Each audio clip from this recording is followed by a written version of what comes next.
Welcome to my YouTube automotive channel. In today's video, I'm sitting in a 2026 Ford F-150 and I will show you how to change the displayed exterior temperature from Celsius to Fahrenheit or vice versa.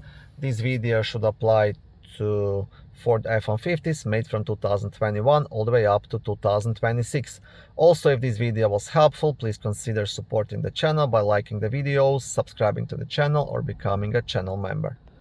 On the main dashboard screen, you want to tap on Settings.